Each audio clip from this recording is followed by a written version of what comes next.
Seguimos aquí en su espacio Voz para el Cambio, esta ventana de compromiso con la patria y con una humanidad más humanizada.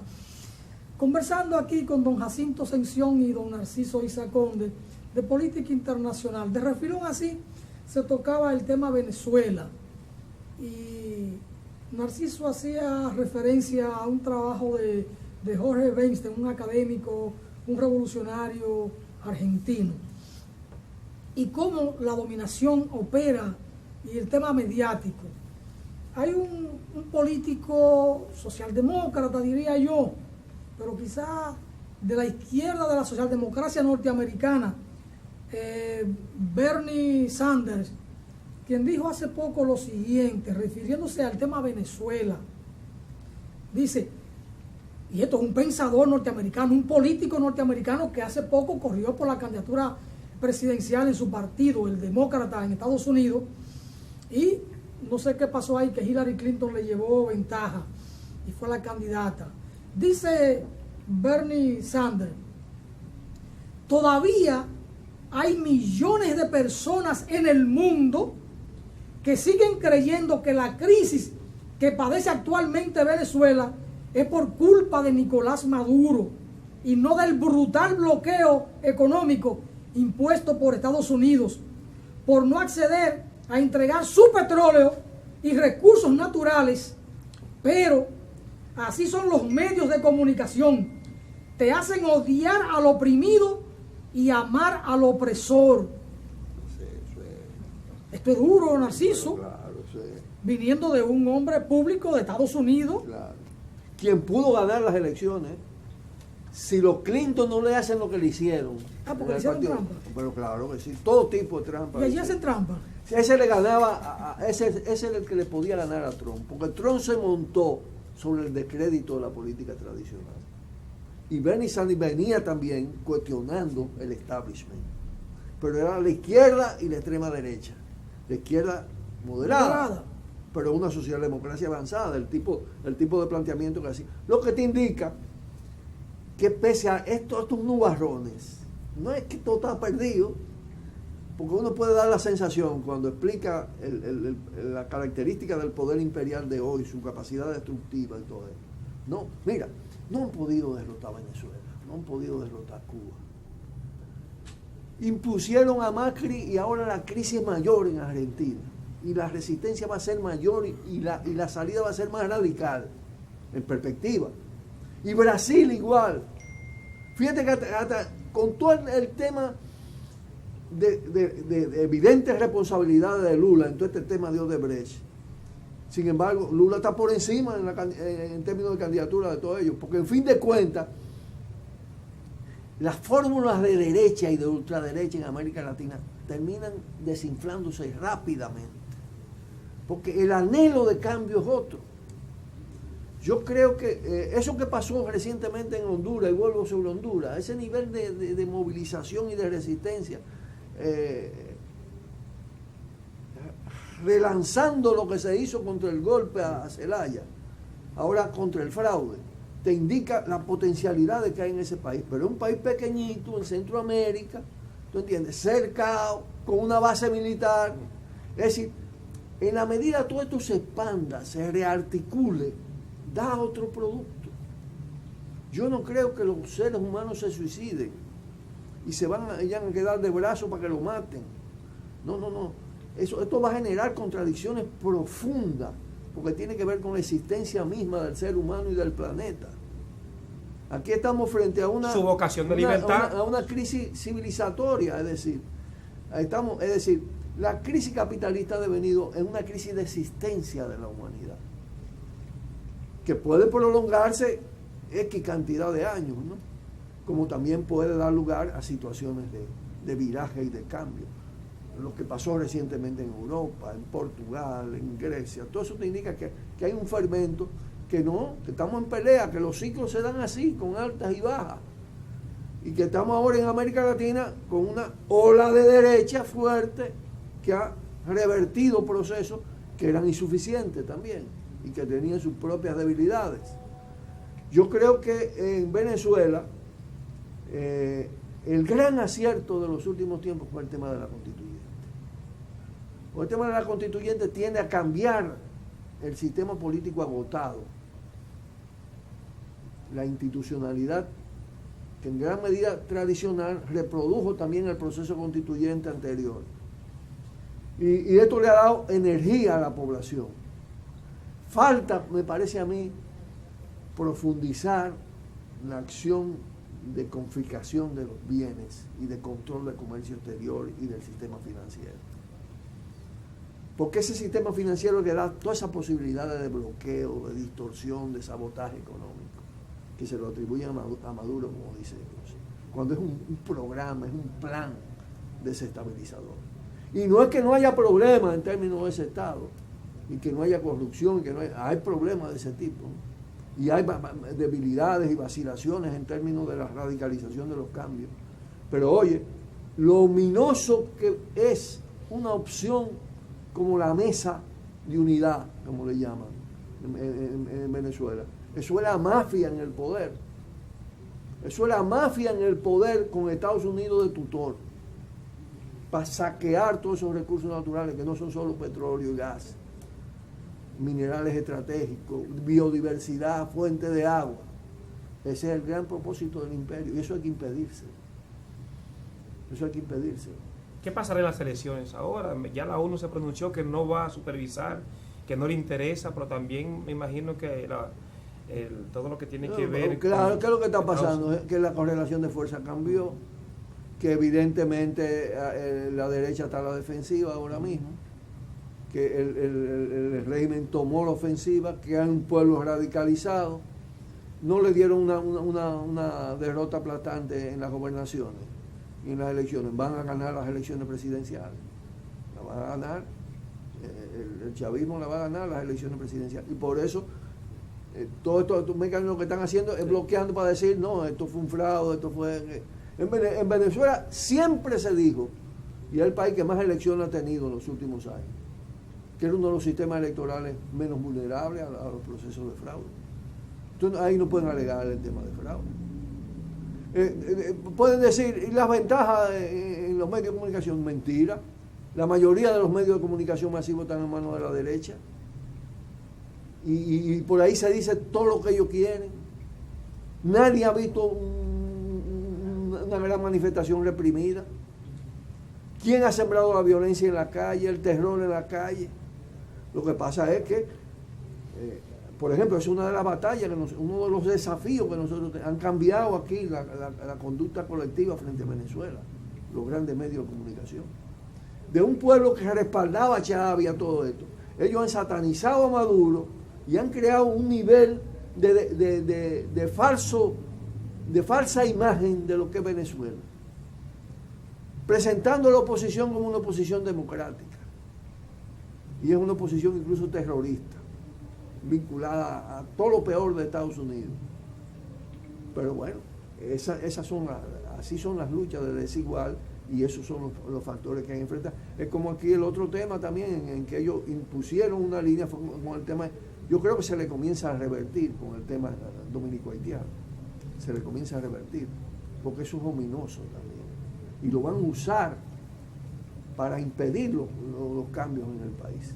A eso no se le puede dar de lado, hay que afrontarlo con todo el costo inmediato que tenga.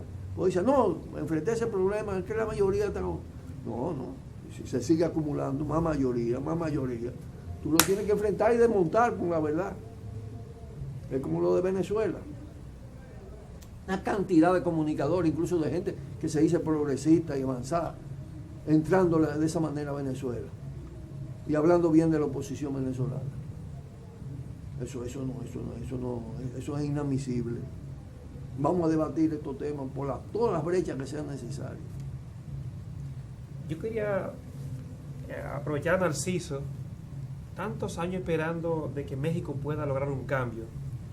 Podríamos decir que es el tiempo de López Obrador ahora mismo para que subiera a la presidencia, y lo que implica eso en caso de que... Mira, López Obrador es el ganador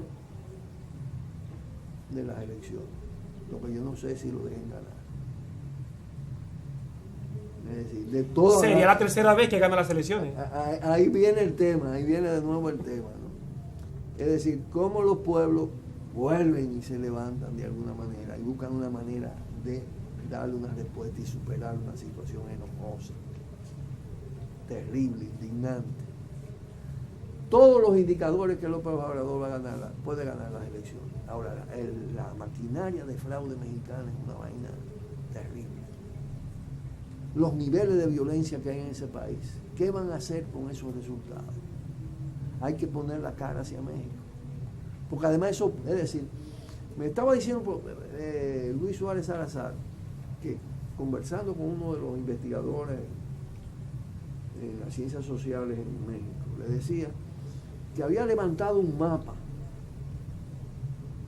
de los conflictos sociales en México. México es un país preñado de conflictos sociales, pero de una cosa tremenda, desarticulada.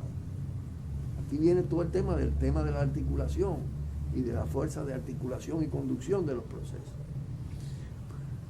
Puede ser, es una hipótesis, de que una respuesta violenta, fraudulenta, a una victoria electoral de López Obrador habla del chance de una rearticulación de todo ese proceso. Hay que estar muy atento a lo de México. Pero vuelvo y digo, todo esto es lo que indica que no es verdad que no han derrotado. No nos han derrotado. Estamos en pelea por todas partes. Y hay esperanza. Ese tiene que ser el mensaje central.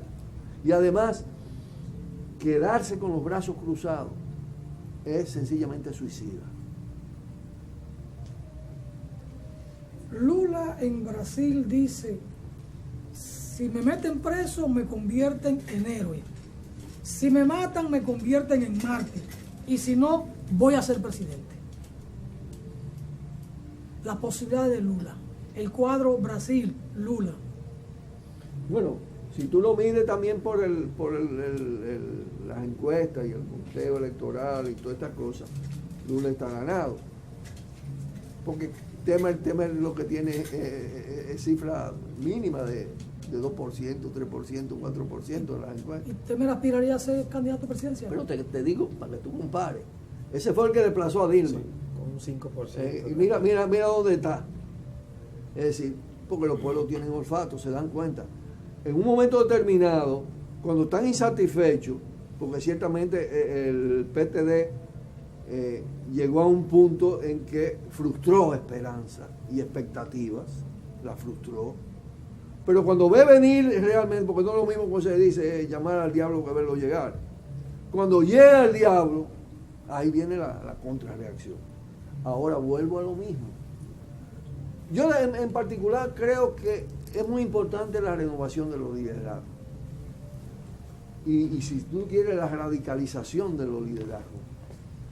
Lo que se ha llamado el progresismo en América Latina y el Caribe, el progresismo tiene un punto de inflexión, de declinación. Se necesita una respuesta de mucho más profundidad. Ciertamente lo que dice Lula tiene elementos de razón. Es decir, de todas maneras, Lula es de la gente que la cárcel lo puede engrandecer. El tema de ser presidente, como él dice, si va a las elecciones, habría que ver. Porque bueno, en Brasil se está gestando también una opción de fuerza. Una opción de fuerza propiciada por Estados Unidos. Porque Estados Unidos usó también todo el tema de Odebrecht para desplazar un posicionamiento independiente de Brasil frente a Estados Unidos. Cambiar la correlación en el poder político y en el poder militar. Por primera vez en décadas, Estados Unidos hace una maniobra conjunta con el ejército brasileño en la Amazonía, de gran envergadura, tipo Operación Nuevo Horizonte, pero mucho más grande que todo eso, por primera vez. Porque Brasil es una gran potencia militar que fabrica armas, y sería un gendarme importantísimo para esa política de reconquista del territorio continental por parte de Estados Unidos. Yo creo que ahí se está gestando un golpe también. Y eso plantea otro tipo de resistencia.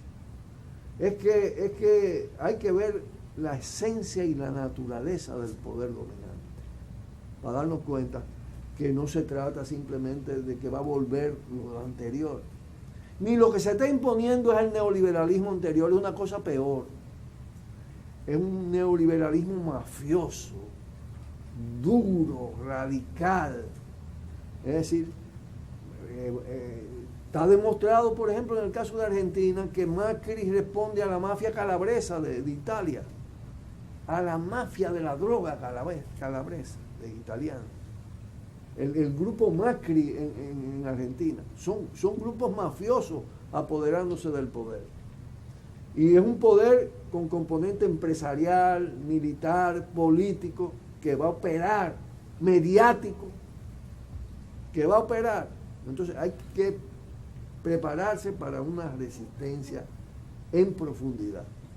Sí, uno mirando los últimos años, quiénes son los que han asumido el poder en los países, más en América Latina, y más, como usted lo afirma y lo dice, don Narciso, de que el poder se está imponiendo, más el poder económico.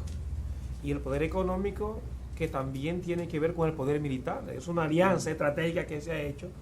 Eso implica, y no que uno sea pesimista, pero parece que vamos a tener que luchar mucho para poder cambiar esta política a nivel de estos países latinoamericanos, donde realmente lo que pensamos desde otra óptica que se puede trabajar desde unos países de integración, de trabajar más la parte a favor de los más necesitados, sería como que eso sería un sueño que no se alcanzaría en mucho tiempo.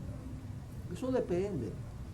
Yo creo que se están acumulando energía, fuerzas, indignaciones, que no necesariamente plantean una cosa para decir, esto es para siglos. A veces cuando la noche se pone más oscura es porque va a amanecer.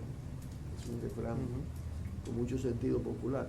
Y estamos lo que estamos en una vuelta del ciclo.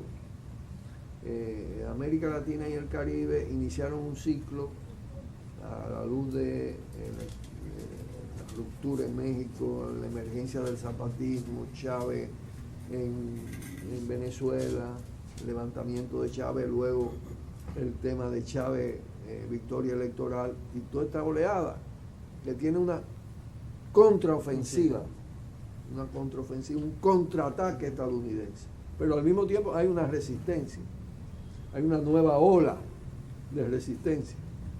Ese forcejeo va a dar productos, ¿no? Porque ellos pueden imponerse, pero no estabilizar la situación. No pueden aplastar los movimientos tienen demasiada fuerza acumulada. Todo lo que se ha logrado a nivel de conciencia no se borra. Para acabar con el chavismo en Venezuela, tienen que acabar casi con Venezuela entera. Esa es la realidad. Entonces yo creo que sí, que hay esperanzas múltiples. Y que hay que potenciarla en esta confrontación. Con toda claridad, ni un tantito así a la derecha y al imperio, ni un tantito así. Frente a incluso hasta a adversarios de ese imperio que sean débiles o con ciertas manchas.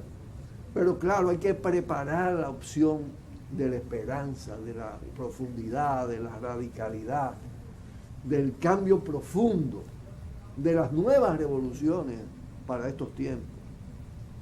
Bueno, Narciso, darte las gracias una vez más por compartir con nosotros este espacio Voz para el Cambio. Y más me gustó esa última parte de poder mantener la esperanza. Porque nosotros tenemos que, y más los jóvenes que están escuchando el programa, de saber que no todo está perdido. Y creo que eso que está pasando en América Latina, lo que está pasando aquí en el país, de volver a retomar esa conciencia social, creo que eso es importante. Claro. Y tenemos que promover eso para que podamos realmente hacer estos cambios que necesitamos. Así que muchísimas gracias. Gracias a ustedes, a Alfonso, a ti, al sanjuanero. Y a los amigos televidentes que siempre siguen en su espacio, Voz para el Cambio, y será hasta la próxima.